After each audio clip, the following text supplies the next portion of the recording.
Hello participants, so we will be going to see the solution for the greatest common divisor GCD problem. So the question itself is very simple. Given two numbers, we have to find the GCD of the two numbers, but because of the constraints given that m and n will be 10 to the power 8 at max and t will be 10 to the power 6 at max, and the time constraint is 1 second, so we have to come up with an efficient solution and not the naive solution. So these are a few things which you need to learn for competitive coding.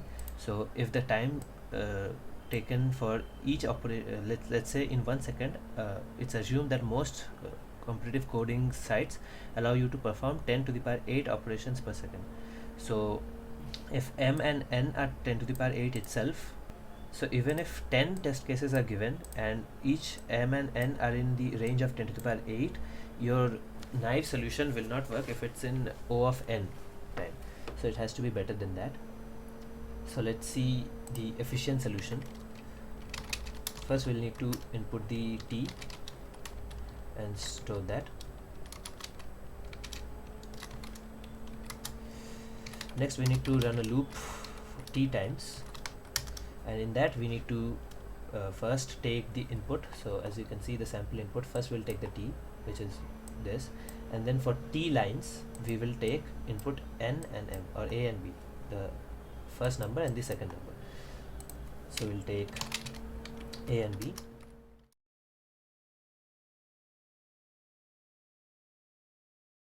Okay, so once it's done, we just have to print for each test case. We have to print their GCD. So for 10 and 100 it's 10, for 16 and 33, because they're co-prime, it's 1. So I'll just delegate the task to another function and we will print that. So that has to be an int. So I'll say print d, and it has to go to the new line after each test case, so like this. And now the main thing is to create the GCD function so that it works in O of log n. So GCD will take two inputs, a and b, and one way we can do, which some of you have done, is we'll start a for loop and we'll go from 1 and we'll go till I is smaller than a or b, it doesn't matter, and we'll see if so we'll store a variable, let's say f or something, and we have to also see I is less than b. So actually it has to be equal to, and we'll see if a mod I equals 0 and b mod I equals 0, then HCF equals I, and outside the loop we return HCF.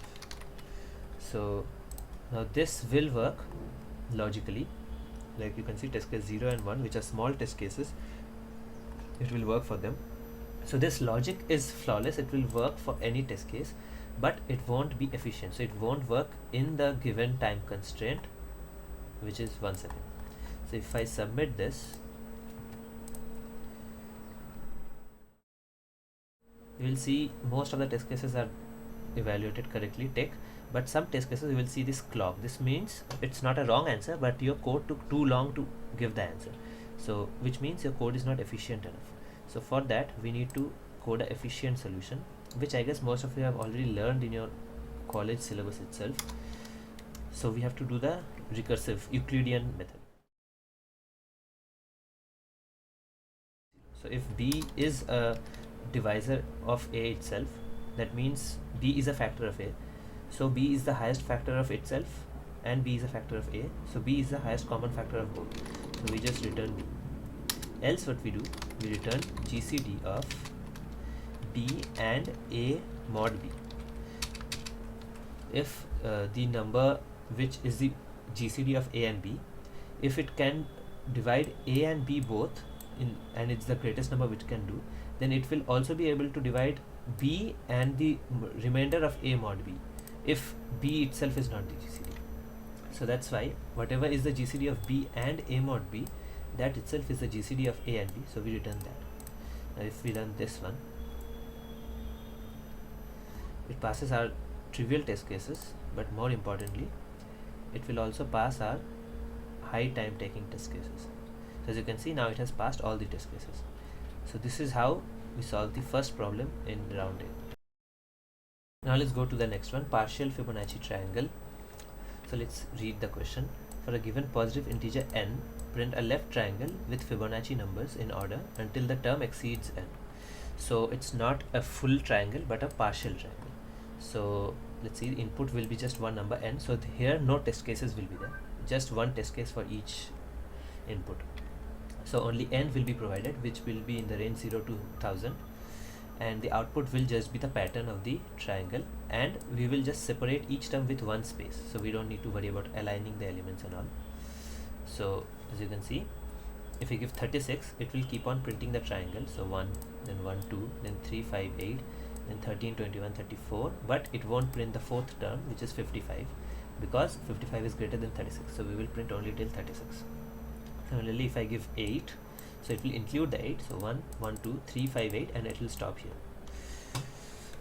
And if I give 500, then we can see according to the Fibonacci series, it will keep on printing. So one term, one line, second term, second line, 2 terms, third line, 3 terms, fourth line, 4 terms, fifth line, it was supposed to print 5 terms, but the fifth term would be greater than 500 itself. I guess it's near 600 or something. So that's why we only print till 377. So let's see, this is someone else's solution. We will be writing our own solution.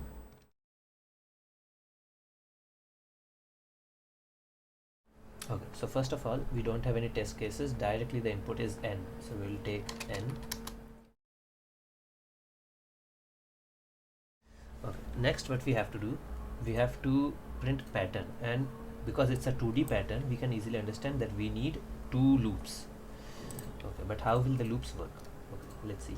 So the first loop is variable, so we don't know how many times, how many rows will be printed, because it depends on the n. So when we don't know how many times a loop should run, we'll usually use a while loop. So let's just use a while loop, while some condition. Now what will that condition be? That condition is the last term which we are printing, that should be less than or equal to the input provided n. Okay, so because we are going to print Fibonacci numbers, let's just create 3 variables, a, b, c, and a equals b equals 1. Those are the first terms, so we are excluding 0 as the first term, and c equals a plus b. So as I'm going to print a each time, you can also print b, then you will initiate a as 0 anytime. So as I'm going to print a each time, I'll check that while a is lesser than or equal to n, which is the highest term we can print. Now in this, the second loop, which will go sideways for each line, that is always fixed, that in the first row it will print 1 item, second row it will print 2 items, third row it will print 3 items, and so on. So that we know how many times it will print, so that will be a for loop. For int j is 1. Okay, and we also need a I to count which line we are in. So int I equals 1, and for each time after this loop we'll increment I plus plus. Okay, so I counts which row we are in. So in first row I will be 1, second row I will be 2, etc. And j will go from 1 till I. So j runs I times in each row. Now in this, what we are supposed to do, okay, and also even if in the middle of the line we are like the term we are printing is greater than n, then we should stop. So in here we should also put that condition, that again a is lesser than or equal to n. Now in this loop, what we are supposed to do, we are supposed to print the number, and we are supposed to like separate each number with just one space.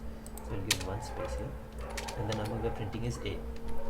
Next we have to increase the terms in Fibonacci, so that we already know how to do. I guess you would have learned in your syllabus.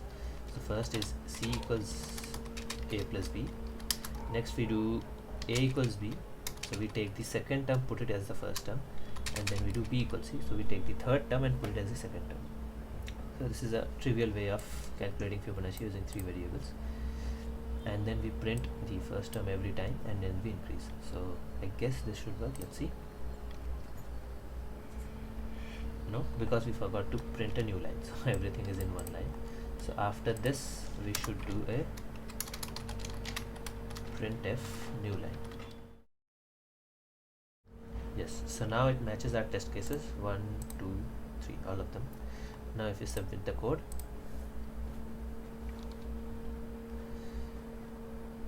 yes, it's accepted in all the test cases. Because this program, it's a little easy, all the test cases are close to the trivial one only. So that's how we do the second question of round A. Now let's see the third problem, highest proper factor of round A. So the premise of this problem is very simple. So we are given a number n and it will obviously have some factors. So proper factor means excluding the number n itself. So for example, the number 6 has proper factors 1, 2 and 3. So the factor 6 itself is not considered. So in those proper factors 1, 2 and 3, 3 is the highest factor, proper factor. So given a number n, we just have to find the highest factor, highest proper factor. So for example, for 80, the highest proper factor is 40. So an input format is given. First line will be the number of test cases and then t lines will be present. Each line will have just one integer n. And the constraints are the test cases may at max be 10 to the power 4 and the number may be at max 10 to the power 8.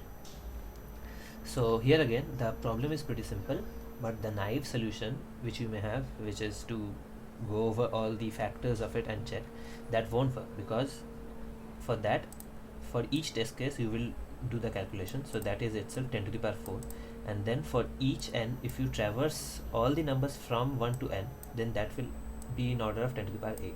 So multiply together, it will be 10 to the power 12. But in 1 second, Hackerrank can only execute 10 to the power 8 operations. So we have to optimize this. So all these things you will learn, you need to learn if you are doing in competitive coding. You need to learn about time complexity. So we can't do in O power of n. So let me show the naive solution first.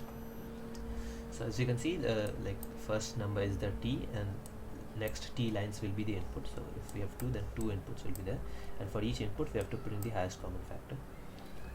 So one naive way which we can do is take t and for each test case we need to input n.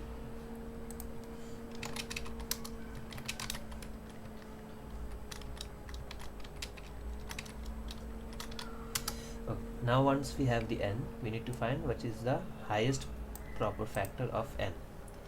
So let's just delegate this to another function. Okay, now the main work is to create this function which is efficient enough. So let's first create a not so efficient function to see how you people were getting the time limit exceeded. So let's say I do this. If I have given n, what is the highest proper factor? One way could be that I keep a variable here and then I run a loop. So we'll go till all the numbers before n. So if I is a factor, then just store it in h, and then so the last thing which will be stored would be the highest of them, and then we return that. This will work for the normal test cases. Yeah, so this will work for the trivial test cases, like when only 1 or 2 test cases are given. But if we submit it, we'll see that it will run into time limit exceeded for some of the bigger test cases. So yeah, as we can see, so this means answer may not be wrong, but it took too much time, so the program was stopped because it exceeded the time limit allotted. So this is because our program is inefficient. Why so? Because for each n we are providing, this will actually always go from 1 to n. So it is, each time this function is called, it's performing n operations, and it is called t time. So it's doing n into t. So it takes a lot of time because n and t can get very big, as you can see. So what we have to do is we have to perform it in a smaller way. So the better thing to do is, and some people may also do like n by 2. That will also work for trivial cases but not work for the bigger cases, because it doesn't matter if you divide number by 2, if it's very big, the number by 2 will still be big, so that won't help us. Another thing people did was I star I lesser than equal to, not equal to, yeah, less than equal to n. So what they did is they just went till the square root, because after the square root they won't have any factors, but that's wrong. That's not actually correct, because for proper factors we will have values greater than n, root of n. So the actual way of doing this is, we will do this, we will go till square root of n, but we will not find the largest, we'll find the smallest. So as soon as we find a factor, the smallest factor, we know what the biggest factor is. So the biggest factor is just the number divided by the smallest factor. So if we start, we can't start from 1 now, because if we start from 1 will always be the smallest factor, and we'll tell the biggest factor is n itself, but that's not the proper factor. So if we start from 2 and go till the square root of the number, now if we have found any factor, then the first time we will be finding it, it will be a smallest factor. So we'll stop the loop after finding the first factor itself, and we will return the number divided by that factor. So the number n divided by the smallest factor will give us the largest factor, and because we are starting from 2, we won't get n. And if by any chance it's not running, it's just safe to return 1 outside the loop. So let's see if this code works. Yes, it runs the trivial cases, but now let's see the complex cases. And yes, now all the test cases have passed, because our code works way faster than the naive approach. So this is how we solve the third question of round A. So let's see how to solve this question, perfect squares in range, which is the fourth question of round A. So given two integers a and b, where a is lesser than b, we need to find how many perfect squares are present in the range a and b, both inclusive. So we'll count a also and b also if they are perfect squares. So let's see examples first. So if I give the ranges 5 and 30, output is 3. Why? Because between 5 and 30 we have 9, 16 and 25, which are perfect squares. So 3.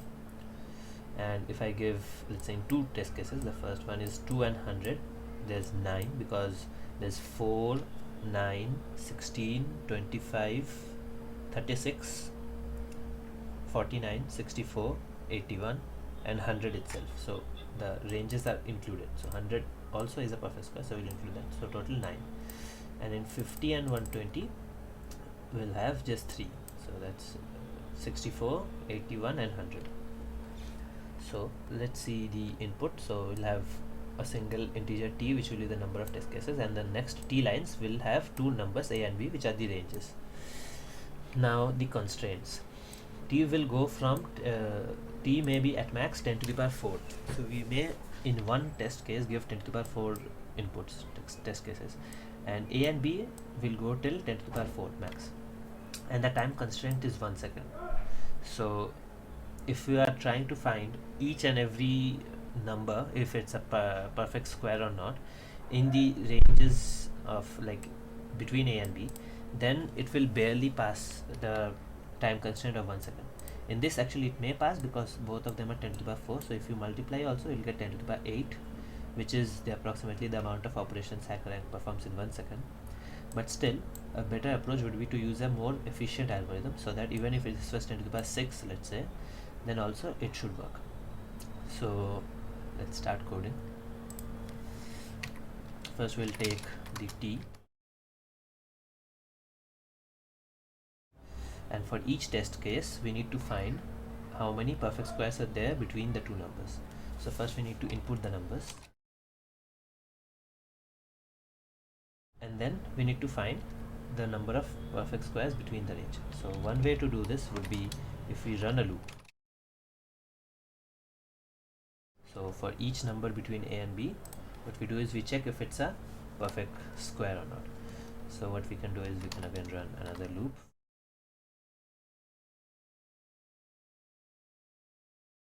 So if j times j equals I, so if multiplication of two whole numbers or integers gives I, that means it's a perfect square.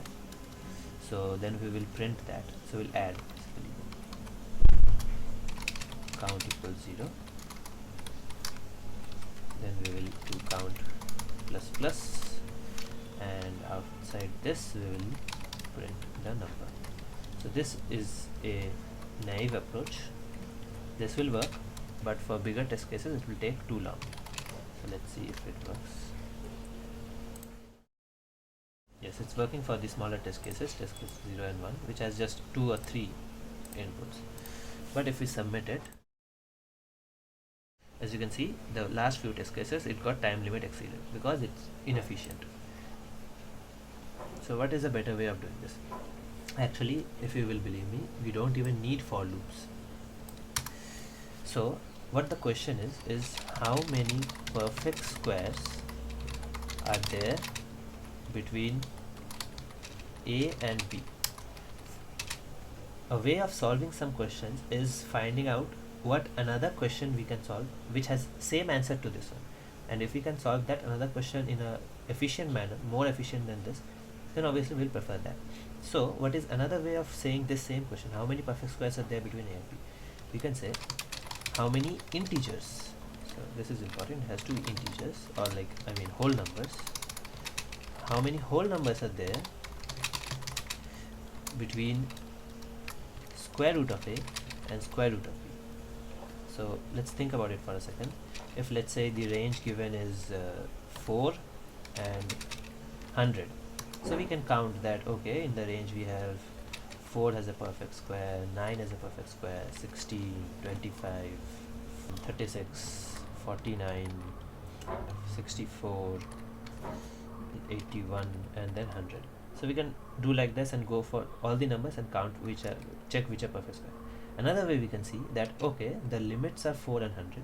So what is square root of A? Square root of A is 2. And what is square root of B? Square root of B is 10. So all the numbers which are between 2 and 10, which are integers, so 2, 3, 4, 5, 6, 7, 8, 9, 10, will have their squares, which are namely 4, 9, 16, 25, etc., in the range between A and B. So the question then boils down to how many integers are present between A and B. So let's just find the square roots first. SQRT, so we need to include math.h. Hash include math.h, because in math.h we have the SQRT function. So let's find square root of A, and let's find square root of B. So now these are floats. Now we will have, let's say, for example I just give 4 and 100, which we can easily find the square root, but let's say it was 5 or something, then we will have 2 point something. So we need to find how, see how do we do that. So when the left range or the left limit is a fraction, we don't actually care about the number, the integer lower than it. So if a root of A is 2.2 or something, we won't count 2 because 2 is outside the range. We will count only 3. So for A, we are interested in the seal of A, so the number higher than A. We are interested in 3. But let's say if this was 90, and let's say the root, I don't know what root 90 is, but just for argument's sake, let's say it's 9.6 or something, then we are not interested in 10 because 10 lies outside the range, but we are interested in 9. So here we are taking the seal, and here we are taking the floor of the number. So we'll just count how many numbers are there. So number of perfect squares,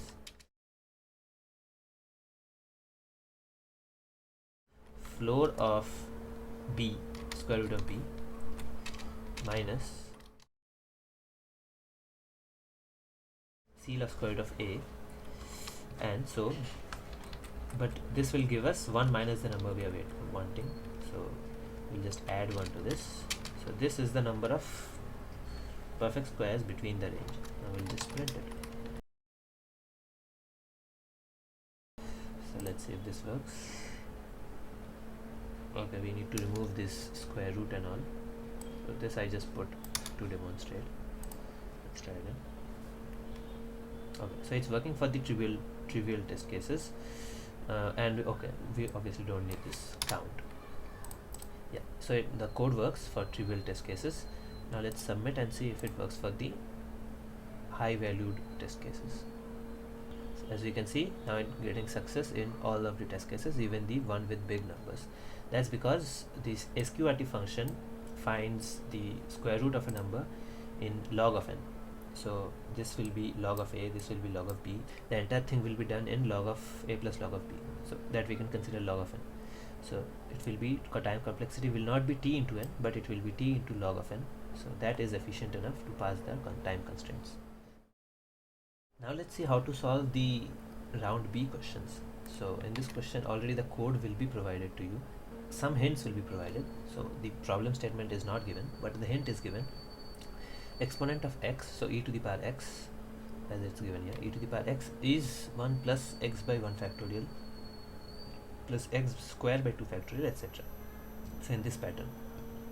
And if you want to calculate e to the power x, we need to go do this for infinite terms, but we won't be doing it for infinite terms, we will be doing it for n terms. So that will be provided as the input. So input will be two numbers, x and n. So the constraints are x will be between 0 and 20, n will be between 0 and 65, and what we have to print is the summation basically. So we will do this summation for n terms, taking the value of x is with the given value. So if you give 1 and 1, so we'll take 1 here and we'll just do one term. So one term is just 1 plus this by this, so it will be 1 plus 1 by 1, which is 2. So 2. So in this we are already given the code. So we have stdio string h math h stdlib. Okay, so far so good.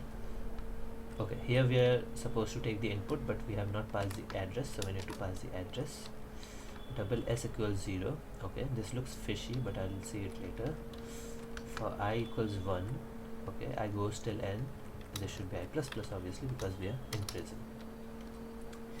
Next, power times equals x. Okay, so for each term we are just storing the power and not calculating the x square and x cube each time. We are just storing x square, and next time we are just multiplying x once again to get x cube. So that makes sense. Power starts with 1 and times equals x. Okay, factorial starts with 1 and times equals I. So same thing with the factorial. So let's say we are in the 4 factorial term. We don't want to calculate 4 into 3 into 21 again. We'll just take the previous factorial, 3 factorial, and multiply 4 with it. So this also makes sense. So but we are adding it to s, but we are starting with the first term. So x to the power 1 by 1 factorial. So this 1 we have not included. So the s should start with 1 and not 0. And then s plus equals log of power by fact, but s is an double, so I guess this should be double. Oh, and also this lang int will be long int, obviously long int will be long int now, and this kind of division makes no sense. It will be / division. Then we are printing the number, but s is a double, so %d won't work, %f, and then return. So let's see if this is correct enough. Yes, it works for test case, and let's submit it. Yes, it works. So we have got the 33 points out of 33 for this question. Now let's see the second question of round B, rotating triangle. So we are given just one input n, and n will be between 1 and 10 exclusive, and output will be a pattern. Okay, so let's say the input is 7. It will print a triangle. Okay, and as you can see, the first term is always like the 7, then 6, 5, 4, 3, 2, 1. Okay, so the first term starts like this. The first row starts with the number n, and then it goes down. So 7, 6, 5, 4, 3, 2, 1. And for each row, the number of items in that row is equal to the number of row. So like the first row has one term, second row has 2 terms, etc. So it's a simple pattern. Okay, but there's a catch here. As you can see, when it goes from 4, 3, 2, 1, then 3, 2, 1, then it again loops back to 7. So this number will always be in the range of 1 to n. Okay, so let's see. Already the code is provided to us. Hash include stdio into main intent scanf. Okay, here we have to pass the address. For I is n, I is greater than equals to greater than minus 100. This doesn't seem right at all. So I'm assuming we are going, the I is going from n to the end. So I starts from n, which is 7, and the last value of I is 1. So that should be I is greater than 0. and then I minus minus, yes, because we are decreasing from n to 0. Okay, for j is also starting from n, okay, and j is going till no, this should be j minus minus. Okay, so j will always start from n, so here j starts from 7 and it's going till 6, so 7 and 6, here it is 7 6 5. So it's not the number which is printed, but it's just a way of counting how many terms we will print. Okay, now what is the term which we should print? Okay, percent dd doesn't make sense. Either it will be percent d, but we are not printing two numbers, so it will be just percent d. Okay, j plus I minus 1 mod n. Okay, so this modulus is the way of getting this 7 again. So after 3 2 1, then again we are getting 7. So this is because we have added this and then we moduloed with n. But this plus 100 makes no sense. I guess it will be plus 1. Let's see. Run code. Okay, it's incorrect. But if you look closely, our output matches the expected output totally. So all of the values are correct. So why is it wrong? It's telling runtime error. This is because we have not changed this return. When it's returned 1, when 1 is returned in the main method, it means that the program has encountered some error. So Hackerrank is saying we are returning 1, which means we have encountered some error. So it's a runtime error. So we need to change it to return 0, which means successful execution. And now we can see, because the outputs is correct, we have got green mark. So it should work for all the test cases. So this is how we solve the second question of round B. Okay, so let's see how to solve the last question of round B. Son in dad's tail. Hint. Okay, so this looks like an auto rickshaw and morphic. So yeah, I guess this means automorphic. So we don't know what that is, and we are not supposed to Google also. So some of you who already know what automorphic is would already know how to solve this. Also a hint is given in the title itself, son in dad's tail. But let's see hint 2. I guess now we should be able to understand. Okay, we are taking a number, we're squaring it, and the result has that number itself in the end, so that's bolded. Okay, so I guess that's what automorphic number means. So we will be given just one input. It will be between 1 and 1000, and we have to just output 1 or 0. So if it's an automorphic number, it will be outputting 1, else it will be 0. So 5 gives 1. Yeah, makes sense, because 5 square is 25 and the last letter of 25 is 5. Okay, 6 gives 1. Okay, 7 gives 0. Yeah, because 6 square is 36, which has 6 at the end. 7 square is 49, which does not have 7 at the end. 76. What about 76? I have no idea. Let's see. 76 times 76 is 5776. Yes, so 76 is again in the end. So that's why it's automorphic and 1 is given. Okay, so let's see the code. Hash includes studio, so it's not studio, it's stdio, standard input output. Then maths, it's not maths, it's math. And conio.h is not used anywhere in the industry. It's an outdated header, so which won't work in Hackerrank also. Okay, so these are the arguments, but this is in the wrong order. So either way, we can solve it in both ways. Either we can remove it totally, or we can put it in the correct order, which one participant has done, so kudos to them. Next, INTN, we're taking the number. Okay, this is again wrong. It has to be the address, and this is an integer, so percent d. Okay, then int len equals log base 10 of n plus 1 plus 1 and a semicolon. So what is this doing? This is calculating the length of the number n. How is it doing? Well, log base 10 finds roughly how many digits are there, but we need to add 1 to that, but we don't need this plus 1. So even if you let it be there, I guess most of the test cases will work, but it's preferred if you remove this, because this is the actual formula. So len is log base 10 of n plus 1. So we don't need to actually like run a loop. C++, we don't need to do this to find the length of a number. We can simply just do log base 10 of n and add 1, we'll get the length. Okay, so what are we doing here? Print a number which is n into n, so n square, modulo double. Okay, so modulo, obviously we need int here, so that's no doubt, this will be int. Power of 10 length. Okay, so we are doing 10 to the power of length. So if let's say the number is 25, then len is 2. So 10 to the 2 will give us 100. So why we are finding this 100? It's because we are doing a modulo of n square by this number. So as 25 square is 625. Now to get the last two digits, we can't always just take the last digit. So if the number is 2 digits, we need to take the last 2 digits. If the number is 5 digits, we need to take the last 5 digits. So to take the last n digits, we need to modulo it with 10 to the power n. So n is basically the len. So if len is 2, then 625 modulo 100 will give us 25. And we just want to check if this value which we get by modulo 100 is same as the actual value. So we are saying n square modulo int of power of 10 to the power len is equals. So this is not JavaScript, so we don't need 3 equal signs, only 2 is enough. Is equal to n. And if it's equal to n, then this whole expression will evaluate to 1. So we are printing that number 1, else we are printing 0. Okay, so let's remove the comments.